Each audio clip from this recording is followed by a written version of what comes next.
इबादत गुजार आज़ादी चाहता है, जबकि इश्क हमेशा गिरफ्तारी का तालब है। इबादत गुजार इनाम का तालब होता है, लेकिन इश्क सिर्फ दीदार का ख्वाहां है। बुराई से बचने का सबसे बेहतरीन तरीका यह है कि अच्छे दोस्तों के साथ बैठा जाए, जिन्होंने अपना रुख खुदा की जानब मोड़ लिया हो। बेवकूफ की सोहबत से बेहतर है कि तन्हाई इख्तियार की जाए, लेकिन तन्हाई से बेहतर है कि अच्छे लोगों की तलाश की जाए। यकीनन तुम इन तक पहुंच जाओगे। आप सलाहियतों के साथ पैदा हुए हैं, आप ख्वाबों और नजरियात के साथ पैदा हुए हैं, आप अजमत के साथ आए हैं, आप परों के साथ पैदा हुए हैं। आप रेंगने के लिए नहीं, लिहाजा अपने परों को इस्तेमाल करें और उड़ना सीखें।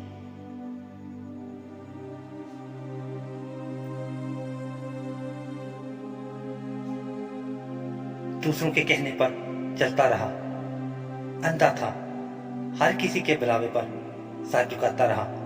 मैं खोया हुआ था, फिर मैंने सबको बुला दिया, यहाँ तक कि खुद को भी। फिर मैंने सबको पा लिया, यहाँ तक कि खुद को भी। मैं अपने दोस्तों से ना तो दिल से और ना ही दिमाग से प्यार करता हूँ। हो सकता है कि मेरा दिल रुक जाए या मेरा दिमाग भूल जाए। मैं इनको अपनी रूह से प्यार करता हूँ, जो ना कभी रुकती है और ना कभी भूलती है। आप जानते हैं कि मोहब्बत क्या है? मोहब्बत तो हमदर्दी और रहमदिली है। बदनज़मी तब पैदा होती है जब मोहब्बत को हवस के साथ मिलाया जाता है। बहाव के साथ मत बहो, बल्कि खुद एक लहर बन जाओ जिसका अपना बहाव होता है।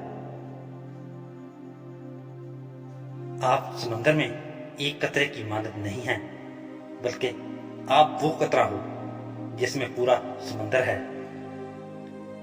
हम जब भी तवक्कुआत और हिसाब किताब के बिगाड़ मोहब्बत करते हैं, बेशक इस वक्त हम जन्नत में होते हैं।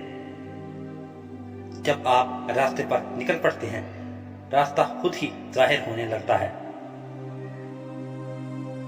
अपनी मंजिल हासिल करें ताकि दूसरों के कामयाब होने का आपको गम ना हो।